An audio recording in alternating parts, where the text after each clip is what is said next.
I like what Elon Musk and others are doing on social media of saying, hey, look, or here's some bad spending that's going on. We should do something about this and stopping contracts. That would be ideally what the Texas House DOGE should be doing as well. I'm hopeful, given the people that are on this committee, which there are some good people on this committee that I think can do a great job if they put their mind to it and they have the opportunity to meet. I think this could be something big.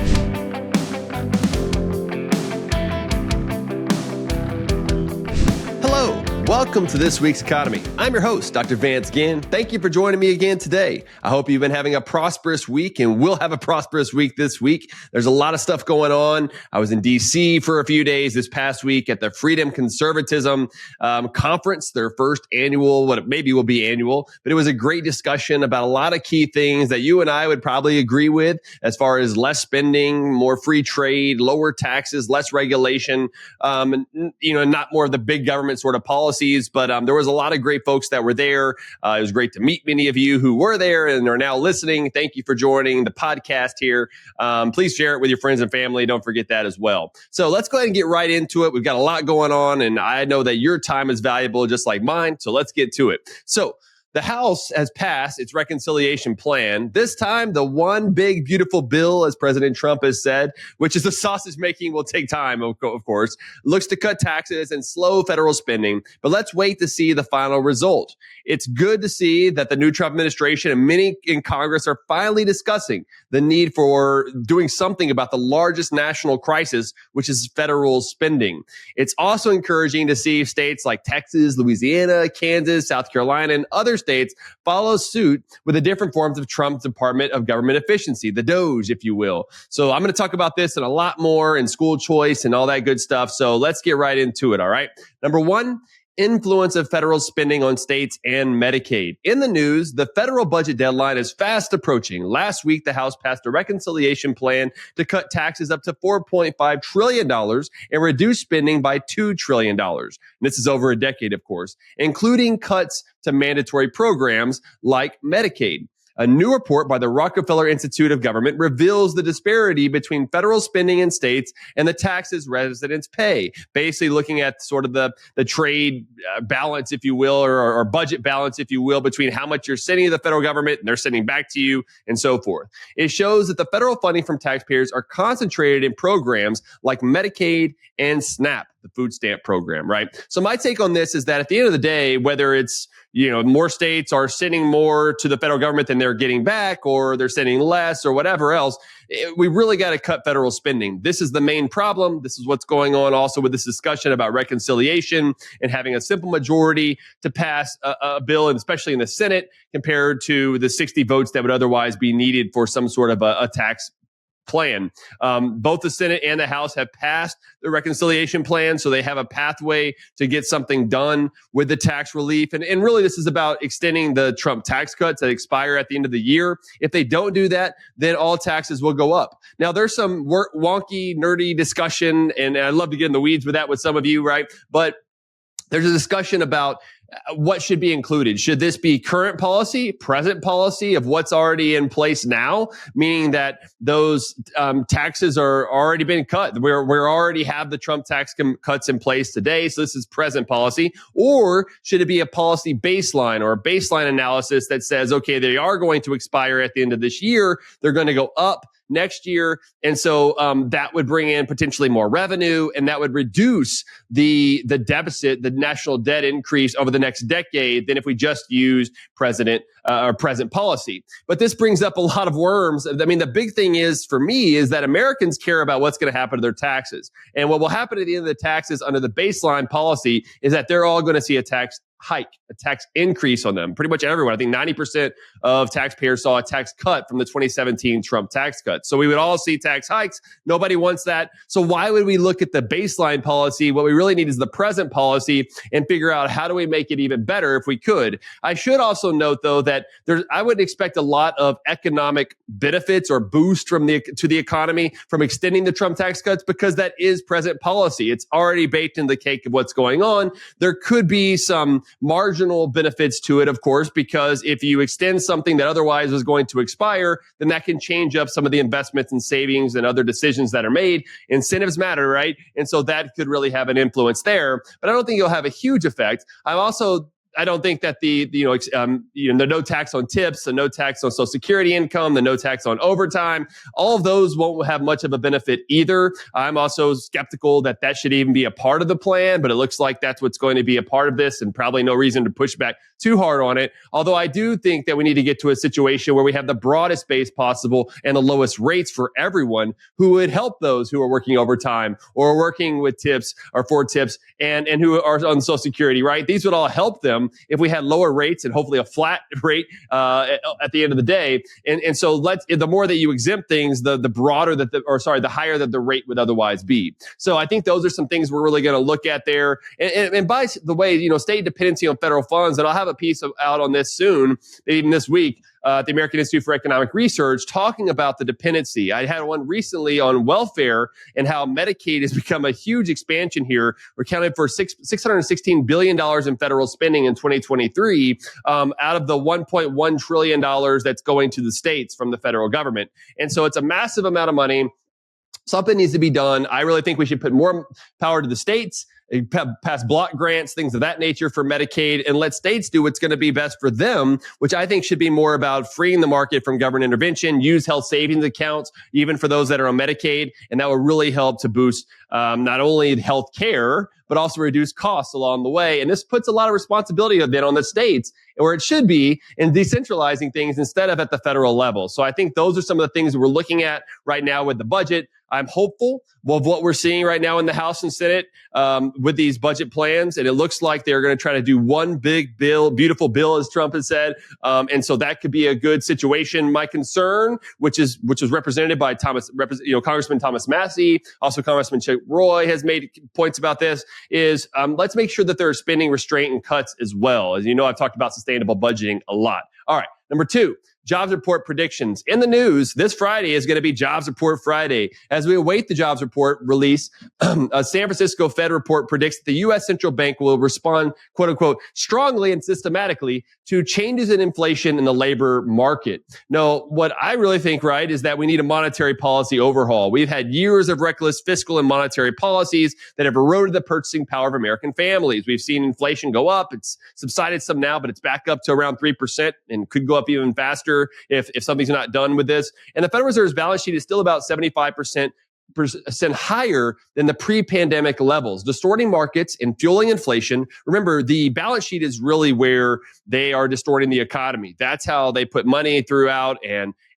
put their tangles throughout the economy, and their tentacles, I should say, throughout the economy. And so this is something that we've got to start reining back in. We need monetary policy rules that are in place, and really back to focusing on work for people, getting the dignity of work and everything else, and making sure that the Federal Reserve is focused on inflation. That's the price stability, right? That should be their number one goal. We don't need multiple goals for the Fed if we're going to have a Fed, okay?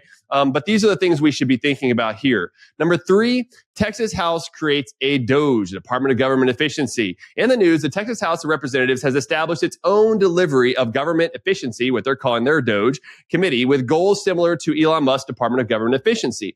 My take on this is we got to seize the opportunity. The Texas DOGE committee, and there's actually a lot of other states that are forming their own as well. Some of them are external, some of them are internal. I really think it should be more external. You don't want the wolf guard in the hen house, as I mentioned before. But if you're going to have one internal, let's make sure that they're also doing something that's productive. And I think what I haven't seen so far is from the Texas House DOGE putting anything out. I like what Elon Musk and others are doing on social media of saying, hey, look, here's some bad numbers, or here's some bad spending that's going on. We should do something about this, and stopping contracts. That would be ideally what the Texas House DOGE should be doing as well. And so far, since it was created a couple weeks ago, really haven't seen anything. They haven't even met yet. And so I'm hopeful, given the people that are on this committee, which there are some good people on this committee that I think can do a great job if they put their mind to it and they have the opportunity to meet. I think this could be something big, and start weeding out some of the public sector or the government workers that are there, because that's also a huge cost to what's going on. So I think that's something else they need to look at, even in Texas and other places, and make sure that these potential cuts or the exposure of fraud, waste, and abuse and other things are actually done by the legislature or Congress, even with the federal DOGE, because if not, these things won't be made permanent. It'll be one-time things, right? And so we've got to make sure this is a permanent cuts overall as we move forward. All right, number 4. Tariffs on Canada and Mexico set to proceed. So Trump announced that 25% tariffs on imports from Canada and Mexico will proceed as planned this week. He said March 4th, so we'll see. Both countries have stated that they will retaliate with reciprocal tariffs. The harm of the past tariffs is that we've seen this from what happened in 1819 tariffs on China, raised consumer costs on those items that were hit with the tariff. They hurt U.S. manufacturing reliant on imports and led to cost retaliatory tariffs on U.S. farmers. In fact, they had to end up giving subsidies out to farmers who were hurt so hard about in the Midwest. And so I think this is going to hurt Kansas and other states that are out there. It's also going to hurt a lot along the ports in Louisiana and other places from these tariffs. And so this is just a bad scenario. I've got a piece out in the DC Journal or DC Insider talking about the cost of tariffs. And ultimately, their assumptions are just wrong on why they're wanting to put in these tariffs. I think there's one argument that says that you use tariffs in order to get to the table. You use it as a carrot with the idea that it's got to be a stick though too. Okay. But the problem is that when you start imposing those tariffs, those are higher taxes on Americans. Remember, we Americans pay those taxes whenever we import things from other countries. Yes, it can influence some of the output of those particular countries like China, Mexico, and Canada, because maybe they're not going to manufacture and send as much to us, but it is a cost on us directly to pay those taxes. And then it's also growing government. So all these things are not very conservative in my mind. Republicans used to be more free trade and everything, and that's what I talk about in this piece. But there's been this push that says, well, international trade or the trade with China is what caused the hollowing out of the Rust Belt. Okay, and there's manufacturing decline and employment and other things. But remember that this was already happening well before China joined the WTO in 2001. There was also a lot of automation. There was also a lot of high cost of doing business in the Rust Belt of unions, high cost of trade unions. You also have or union laws in general. You also had high taxes and regulations that pushed them out to places in the Sun Belt like Texas and Florida. And so I think instead, in order to meet the goals, we should look at reducing the cost of doing business here in America. Stop pointing the finger at others. Remember, we got three more fingers pointing back at you. That will be a better way, and have pro-growth policies like we talked about earlier with cutting government spending, extending the Trump tax cuts, deregulation. Those are the types of things. And free trade with our allies. I think that would be big, like the Trans-Pacific Partnership. Let's go back in and negotiate that thing. If we don't like the way Obama did it and we want Trump to do it, have him do it. And I think that would put much more pressure on China to change some of their trade practices. All right. So the next one here, number 5 in the news, school choice legislation has passed the Texas Senate, and the House has proposed 2 bills, House Bill 2 and House Bill 3, marked as the Texas, quote unquote, Texas two-step for education reform. However, this approach misses the mark. Look, at the end of the day, I think what we've seen in House Bill 3 is better than Senate Bill 2 when you think about school choice, having full eligibility, having fewer regulations and other things that are part of this. The problem is that for both of these really is that the budget, House Bill 1, has only allocated $1 billion for school choice. Now, what that means is that you have about $10,000 to $12,000 per ESA for families, and the House version actually gives up to $30,000 for students with special needs, whereas the Senate version doesn't do that. So the Senate version will actually cover more kids, about 100,000. The House version will cover fewer than 100,000. I'm not sure exactly what the number is, but it's fewer than 100,000. Either way, both of them are going to have no more than 1.5% of the 6.3 million kids or students across the state could see an ESA, right? They may be eligible. I think there's universal eligibility in these, but there is going to have to be a wait list because not everyone's going to have access to it given the funds that are available. I would like to see it be universal, whether if you want to be eligible or if you want to apply for it, remember it's voluntary, you apply for it, you get it. Anyone who wants to apply should be able to receive these funds. So that's one thing there. But there's also a problem here now when the House is trying to package this as the Texas two-step, because now it's not only HB 3 for school choice, which now has 76 co-authors. So there's enough to pass it. There's 150 members in the House. So they've got a majority vote now. But what I'm concerned about is what we're going to see with House Bill 2. House Bill 2 is the public school, the public education, government schooling, a monopoly system funding of $8 billion.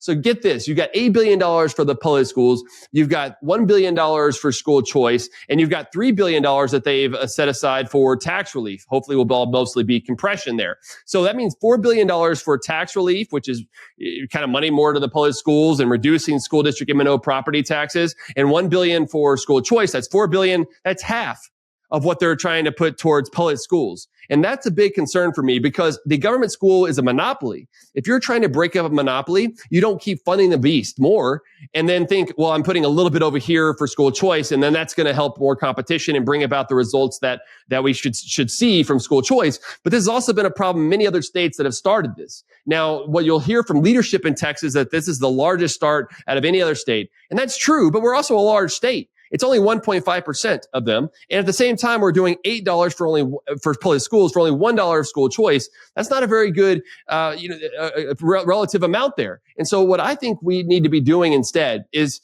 not passing a huge increase of House Bill 2 for public schools. They should just follow the school finance formulas that are today. So in other words, they're going to be doing $8 billion plus more, probably $3 more billion for just funding the schools based on the school finance formulas that we have today. So it could be $11 billion more dollars to government schools. Instead of doing that additional $8 billion, just fund the school finance formulas, reduce that amount of $8 billion to whatever is going to fully fund the school choice effort through universal ESAs. So how many ever want to apply? Let's put it towards that. A way to think about this is that for every dollar going to the public schools and not allowing for the $12,000, whatever the amount's going to be for the ESA, that's fewer people, fewer students, fewer parents that are going to be empowered to go to the school that's going to best fit their unique needs. And that's just unfortunate. We already have a public school system that is failing since 2011, right?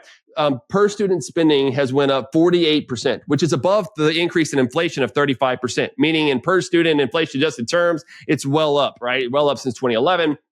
But 8th grade math proficiency down 40%. In other words, when we were spending less in 2011, we were getting better outcomes for 8th grade math proficiency. This is just not a good situation. You don't keep funding a monopoly beast, and you don't keep funding something that is failing. And that's what's happening with House Bill 2. That's what's going to happen with Senate Bill 26 and some of the things that are going on in the Senate as well. So I don't want to just beat up on the House here. And I'm not trying to beat up on anyone. I'm just trying to give my perspective on what I think would be best for Texas, best for the country, best for the world, and let people prosper, is to allow for kids to meet their unique needs with ESAs, with not over-regulated or anything like that, and just give the money to the kids and to the parents. And if we did that and we got rid of the school finance system we have today, which I know is an uphill battle, all right? We're spending $95 billion today. We could have $12,000 for all 6.3 million kids and have it down to $75 billion. We could save $20 billion a year, cut the school M&O property tax by 2/3 because it brings in about $30 billion.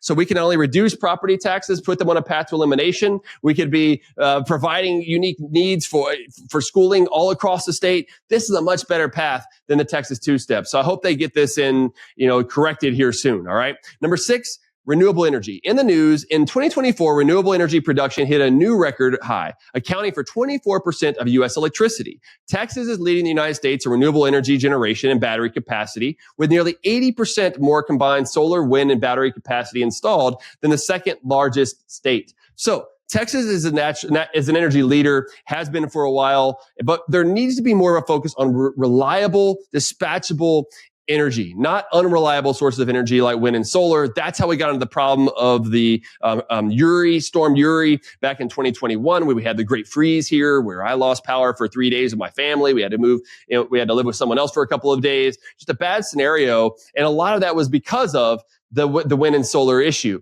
And so the more that we're relying on that, the more we're propping it up with subsidies and everything else. It makes it less competitive for nuclear and natural gas and other types of things that are much more reliable and dispatchable and everything else. And so I think we need to make energy great again by getting rid of the Inflation Reduction Act at the federal level, by removing any subsidies and tax breaks on unreliable sources of energy, and really focus on energy abundance. I also like the small modular reactors, right? The nuclear reactors that individual firms can use, a lot of data centers can use and everything. That would also be a great way to advance some of this and have them use their own power for more responsibility and everything else. And so, we need energy abundance. We need AI abundance. We need abundance in general, okay, to let people prosper. And so how do we do that? We get government out of the way. It's already too high. And I think in Texas and other places, instead of trying to prop up things like the Texas Energy Fund to prop up natural gas projects with $5 to $10 billion, is instead cut severance taxes on oil and gas production. I mean, that would be a way to counteract the federal production tax credits and subsidies that they don't really have control over. And many other states should be doing this as well. Why is it that the oil and gas sector is funding any revenue shortfalls or anything else coming out of these rainy day funds when it should be out of the discretionary budget of the legislature? Okay, so a lot of things here going on. Thanks for joining me in this episode of This Week's Economy. For more insights, visit vanceginn.com and get even greater value with a paid subscription or a complimentary subscription to my Substack newsletter at vanceginn.substack.com. So until next time, God bless you and let people prosper.